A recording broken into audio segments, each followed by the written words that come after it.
पैसों का पेड़। एक रोचक कहानी। सोहन नाम का एक लकड़हारा था। एक दिन वो जंगल से लकड़ियां काट कर अपने घर को वापस लौट रहा था। रास्ते में उसे एक तपस्वी दिखाई पड़ा। कड़ी सर्दियों के दिन थे। तपस्वी ठंड की वजह से काफ़ी थर थर काँप रहा था। स्वभाव के दयालु और परोपकारी लकड़हारे ने अपनी लकड़ियों में से कुछ सूखी लकड़ियां उसके पास जला दी। तपस्वी को बहुत राहत हुई। लकड़हारे के इस व्यवहार से खुश होकर तपस्वी ने उसको एक जादुई पत्थर दिया। उस जादुई पत्थर का रहस्य समझाते हुए तपस्वी ने लकड़हारे से कहा, जब भी उसे पैसों की ज़रूरत होगी वह किसी भी पेड़ से इस पत्थर को लगा देगा और एक मंत्र जो वह उसे देने वाला है वह पढ़ेगा तो वह पेड़ पैसों का पेड़ बन जाएगा।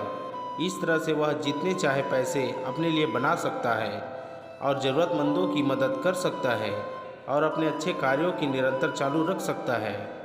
तपस्वी ने लकड़हारे को एक मंत्र बताया और साथ में यह भी बताया कि यह मंत्र पेड़ को पैसों के पेड़ में रूपांतरित करने के लिए कितना जरूरी है। लकड़हारे ने तपस्वी का आभार प्रकट किया और वह अपने घर आ गया। लकड़हारे ने अपनी धर्मपत्नी को वो जादुई पत्थर दिखाया और सारी घटना के बारे में भी बताया। सारी बात जानकर उसकी पत्नी भी बहुत खुश हो गई।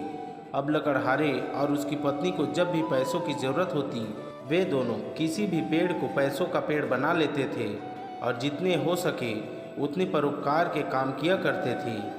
एक दिन उनके एक पड़ोसी ने उन्हें पेड़ को पैसों के पेड़ में बदलते हुए देख लिया। उसके मन में लालच आ गया। एक रात उसने वह पत्थर चुरा लिया। उसने पत्थर को किसी पेड़ से लगाया और इंतज़ार करने लगा कि वो पैसों का पेड़ बने, लेकिन ऐसा नहीं हुआ और उसे मंत्र के बारे में भी पता नहीं था। दूसरी तरफ लकड़हारा परेशान था। उसने पूरे घर में पत्थर को ढूंढा लेकिन उसे कहीं भी वो नहीं मिला। वह परेशान होकर तपस्वी के पास पहुंचा। तपस्वी ने अपनी शक्ति से चोर का पता लगा लिया। पत्थर उस लालची पड़ोसी के पास था।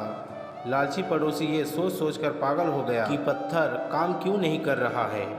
लकड़हारे ने उस पत्थर को वापस पाया और तपस्वी को लौटा दिया और अपनी मेहनत से जितना संभव था उतना दान धर्म का काम करते रहा। इसलिए कहते हैं कि चोरी करना बहुत बुरी बात है और अधूरा ज्ञान और जानकारी काफ़ी हानिकारक होते हैं। दोस्तों, आशा करता हूँ यह कहानी आपको अच्छी लगी होगी। अगर अच्छी लगी हो तो हमारे YouTube channel Hindi motivation story को लाइक, सब्सक्राइब और शेयर कर लीजिए।